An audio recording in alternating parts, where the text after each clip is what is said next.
Now, one thing, when we come to the harbor here to do this show here at a shopping district called Ports of Call, it's been here since I was a little kid, and it's probably since my parents were little kids. I don't know when they built this joint, but it's been here for a long time. But it's going away, and it's going to be replaced by something else sometime in the future. Perhaps I won't even be alive when it's ultimately all said and done because there's so much controversy over this. Yes. So I just want you to know, and I'm not exactly sure how we're going to do this, but if something organic begins, like a Save Our Studio kind of campaign, if you have some ideas, there's certainly so many ways to get a hold of me and get a hold of the show. You can go to our website or to my Twitter or to the show's Twitter or to Facebook, or just Google my name and my phone number comes up, for God's sakes. Address. But this studio is a piece of history. It really is. It was disassembled painstakingly so to just the tiniest little piece of machinery and put in crates and brought over here from Hollywood. It was a big deal. There was a morning show that was on in almost every market except Los Angeles, adult urban contemporary kind of show. Tom Joyner is the name of the host. He's still doing shows, isn't he? He's on all over the country. Big deal, Tom Joyner. But he didn't have an affiliate in Los Angeles, and our executive producer here, Mike Stark, was Joyner's West Coast producer. And so when he needed some Hollywood or folks from the music industry out in Hollywood to be on the show, they would go to this studio where it was in its original configuration in Hollywood. And so also Tom Snyder, who, if you're old enough to remember, was one of the most successful and most interesting late-night syndicated radio hosts, and he had a TV program as well, a talk show. He was on NBC, if I'm not mistaken. You'll remember him if you Google Tom Snyder and then read a little about him. Just one of the most interesting guys. And so this studio was owned by ABC, and at one point, while Mike was still there, they said, "You know what? We're done. We're moving on, and we're just going to drop this whole studio into the recycle bin." And Mike put his hand up and said, "Can I have it?" And they said, "Well, yeah, if you can get it out of here." And so he and an engineering partner of his, an old friend who I happen to know as well, like I say, put it into crates. Brought it over here. Mike had this relationship with the guy that owns the Ports of Call Waterfront Dining, which is just a few steps away from here, and in danger of getting hit by a wrecking ball because of the whatever they're going to do down here. And so the entire Ports of Call area right now is, oh, by the way, did I mention this is a historic studio? The entire Ports of Call district here is, except for the restaurant and except for our studio, has construction fence around it, and in some cases, concrete K-rails. Yeah, I noticed that coming in today. And there are lawsuits, there are press conferences, there are all kinds of things going on. People have been that have been running businesses, minority businesses in many cases. There's lawsuits, and people are just, they've been, essentially, their livelihoods have been displaced. And the Port of Los Angeles has said, well, we've given people fair warning and all of that. But essentially what happens is they come in one day and you're evicted, and then the port takes over. All the beautiful boats that were in the slips right outside our window, all gone. So the challenge now is to have a plan A, which is to stay here, or a plan B, which is to stay here under some other configuration, which may take years because they're talking about maybe 2022 before this whole thing is completed. Or a plan B.1, which is to find another location altogether. But the point is, we need to figure out a way to save this studio. So I'm sending this out to you if you have any ideas. Or if you'd like to come out and have a meal at the Ports of Call Waterfront Dining, because so many people have gotten married there, they've had receptions, they've had wakes, they've had so many the homecoming dances, everything, you name it. Ports of Call Waterfront Dining is the place, every seat in the place has a view of the harbor. It's a nice place. They've got the outdoor patio where you can chomp down not one but two enormous burgers, like our friend Mike here did. Very good. Once during the show. They have happy hour from 3 to 7 on weekdays, and they have a beautiful champagne brunch on Sundays. If you need directions, you go to portsocalldining.com or call them for reservations, 310-833-3553. Look for the big sign that says we're open during construction. But do when you go there, ask if Jamie's around. And he'll come and sit with you, and you just, talk with him about what the plans are. And if you have some ideas, I bet he'll be open to what you have to say. And by all means, drop us a line here at the show, because if we could figure out some kind of cogent and impactful way of starting a movement to change some minds and to at least do the right thing, especially for those who've been displaced, those business people who now have no way of earning an income. And it just kind of happened. I don't think anybody expected it to happen as quickly as it did, and it just caught a lot of people unaware. So anyway, yes, do drop us a line, and thanks for that. Now, as we press on, more things to talk about. This week, one of the smartest people in the world passed away, and as the New York Times put it, imagine how Stephen Hawking would have reacted could he have known that he would die on March 14, 2018, the 139th anniversary of Albert Einstein's birth. While social media has turned its attention to the awkward eulogies offered by movie stars like Gal Gadot and Kirstie Alley, we'll celebrate the man's amazing life here and do it appropriately. Joining us now is a NASA expert, an author. He's written a ridiculous amount of space-themed books, like the classic Mars, Making Contact, and new for this year, Space 2.0, Amazing Stories of the Planets, Robots in Space, and Heroes of the Space Age. And those are just the books he's thought of over the last couple of weeks. Give him another day or two. And check them all out at pilebooks.com. He's the editor of the National Space Society's magazine, Ad Astra. Rod Pyle, hello, sir. Good morning. How are you? I'm great, even better now that you're here. And by the way, speaking of ports of call, yes, if you go down a little bit past towards the Liberty ship, down at the end of that the main avenue there, I think it's over on the other side from you. Yes. That's where SpaceX keeps its West Coast retrieval ships, including a new one called Mr. Steven, which looks like a tugboat with a dead cockroach on the back. It's got these 4 legs reaching up into the sky, and there's a big net there, and they're using that to try and catch the fairings that parachute down from their rockets once they're near orbit. So, that's great. So, in essence, near space junk is what it is, right? Yeah, yeah, exactly. And when they have a successful landing on those platforms, they all go for drinks at Ports of Call Waterfront Dining. That's what I hear. Absolutely. Yeah, if they don't, they should. Now, Rod, you've had some time to reflect. It's been a few days now. When Stephen Hawking first started showing signs of ALS, Lou Gehrig's disease, doctors didn't give him a very good prognosis, but lucky for us, he defied those assessments and went on to lead a brilliant life of 76 years. So give us some of your lasting impressions about him. You know, it was amazing. I mean, here's a guy who was diagnosed in the middle of his PhD program, went into a deep depression, was given maybe 5 years to live, which is average, although most people are diagnosed older, and lasted another 50 years and was trapped in this uncooperative shell of a body. Now, I met him once briefly for a few minutes at a Caltech event, and I remember, standing there, and it's awkward because you're talking to somebody who can't really respond. And at that point, this is probably 3 years ago, he was really almost unable to even interact with a speech device. But just looking into his eyes, there was such brilliance in there, and I have to say, I felt like an insect next to this incredible mind.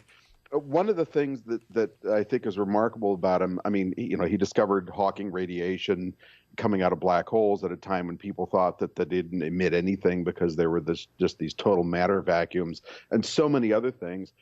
But his rule of thumb was that he thought about physics intuitively as opposed to simply working through the numbers and the theorems. Now, brilliant people work through the numbers and the theorems, including people like his close friend Kip Thorne, who's also at Caltech. They used to spend summers together right up till the end, I think. But he did it in a very intuitive sense, and yet had this really wonderful, right up to the end, sense of humor and grace about it all. In 2009, and I thought this was remarkable, he held a party for time travelers, but didn't announce it until after it was over. I thought, that is so cool. Yeah. He was on Star Trek The Next Generation. Yeah. I mean, here was a guy that really covered the whole spectrum despite his disability. So just a remarkable guy. It's hard to put a finger on it, but what do you think he'll be best known for, other than the fact that he was the guy that had the speech synthesizer and he would, text to speech essentially? Right. I think, overcoming all those challenges is one thing. Probably his popular books, because it's not easy. If you think at those levels, there's a lot of people that do, not like him, but there's a lot of people that approach that, but who can't really address the general public. There's a few, Michio Kaku and Neil deGrasse Tyson, but Hawking was able to write books that captured the popular imagination and sold millions of copies. And he wrote them in a tone and at a level that normal people, most of us, could understand them and get an idea of what was going on out there. And that's a really, really challenging thing to do. So I think that's probably one of his greatest legacies, is just bringing this to the common man. Yeah. We've all seen how quickly technology has moved along. Just in our lifetimes, if you go back to the 1960s to today and just think about how remarkably fast things have progressed, it's mind-boggling if you just sit a moment and think about it. And it seems like now, every 5 years, things redouble in terms of their amazing new discoveries in technology. And I wonder if Stephen Hawking were in his early 20s today, I wonder about the new technology that's in the works, some of the things we can't even imagine 5-10 years from now, and how ALS patients and others with disabilities might benefit from the technology. Yeah, and yet, he did a talk at Caltech in 2015, which I covered for Space.com, and so I went there. I happened to be over on the campus at about 7 in the morning, and he wasn't presenting till 7 that night. So this is 12 hours before. There were people lined up from the auditorium waiting to buy tickets across campus, up the block, going around the corner into the next street, waiting to see this guy who really couldn't communicate. And he was using pre-programmed, canned presentations on stage, which he would page through, basically PowerPoint presentations. So he didn't seem to need much more to communicate his thoughts to the broader public, and he was a serious rock star. But you're right. With all the advances coming out at this point, they're very close. It's been prototyped, but they're very close to having consumer-level, brain-controlled computer interfaces. Now imagine if he could actually simply articulate his speech and his thoughts through brain control instead of what he was doing, which was a cheek muscle against a switch. Right. So he's basically tapping out Morse code to his iPad. If he could have articulated complete thoughts and complete sentences, imagine what we would have gotten. So even if the disease itself wasn't conquered, just his ability to reach out to us would have been so enhanced. Right. And then robotic bodysuits, and then also the things that nerve specialists are doing to reconnect nerves and wake up the nerves and the muscles and all of that and make things work again, and using artificial nerves and muscles. All of these advances that are happening before our eyes. The next 5 years will be just ridiculously amazing, and then 5 years after that, we can't even imagine, I think. That's just how quick things are going. Now, Rod, while we have you, let's talk about some of the new space race junk that's happening, because this week, and you mentioned the landing pads over here in the L.A. Harbor, Elon Musk declared he's sending a rocket to Mars next year. Is he being overly optimistic? Well, he would call it aspirational, and he did say this was at the South by Southwest conference, which is a great crossover venue that incorporates art and science and technology and innovation and so forth. And he came for what I gather was kind of an unexpected appearance. And he talked about a lot of stuff. He did say that he was known for being aspirational. He was trying to temper his scheduling a bit, because he tends to announce things earlier than they're actually going to happen, because they turn out to be harder. But I think the successful launch of the Falcon Heavy a couple of weeks ago is really, not that the company needed re-energizing, but I think it's turned up the gas flame under them even more. So they were doing quite fine. Launching more rockets than anybody else at this point and carrying more payloads by far. Now we've got this big heavy lift vehicle. So this is the biggest rocket since the Saturn V in the U.S., biggest rocket since one of the now defunct Russian rockets in the 1980s under the Soviet Union. So this changes a lot. And not only is it large, but it's about a quarter or a fifth the cost of the next nearest competitor. So you've got this decreased cost of getting big, heavy things up into space. All that said, immediately after the launch, within an hour, he held a press conference and said, you know what, I was going to rate this rocket, the Falcon Heavy, to put people on it, which means you have to put in all kinds of safety systems and sensors and test it even more. And he said, but my new rocket, the BFR, which is the big Falcon rocket, is coming along so quickly and so well and be so much cheaper to fly, I'm not going to bother. Yeah. And then he announced that he's going to start testing that next year from point-to-point flight.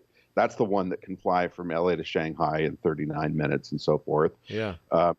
And that will become his next mode of transport. So, yeah, I think there's a reasonably good chance. Let's say 2020. Yeah. Now, Putin just came out in an announcement a couple days ago and said, yeah, well, they're doing great over there, but we're going to launch a rocket to Mars by the end of 2019. Well, that's healthy, isn't it? Just to get people, everybody involved.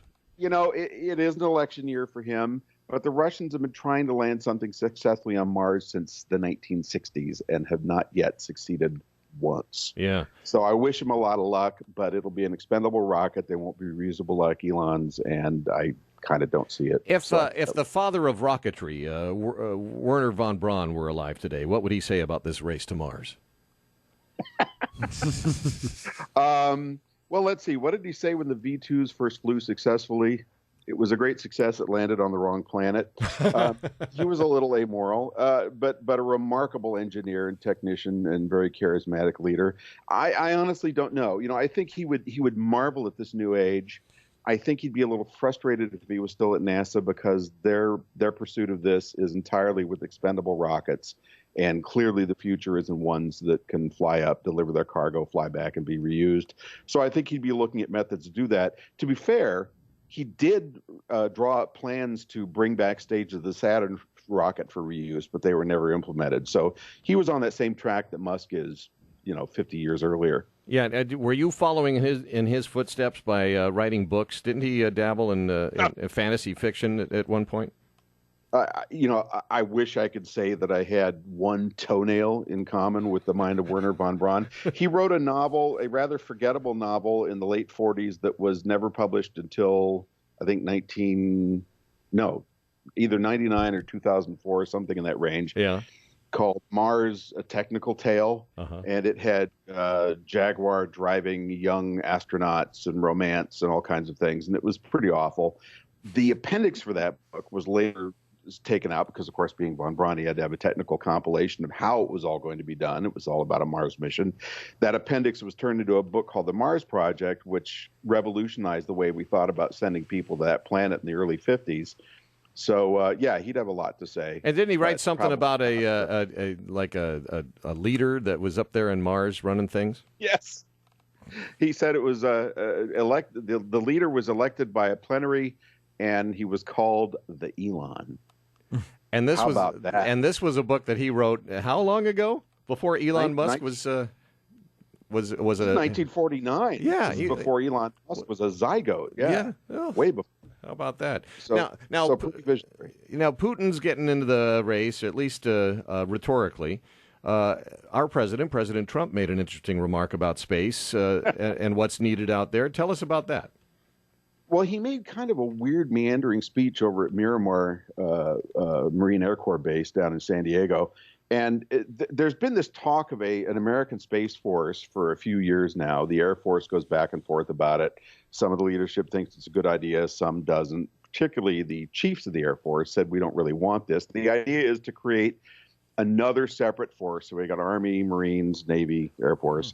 This would be Space Force as a separate force, which would be at first robotic and eventually crewed fighter ships, if you will put it that way, up in orbit and beyond to protect American military assets in orbit. And eventually, part of the idea is if we have mining stakes on asteroids and the moon, whatever, to protect those things.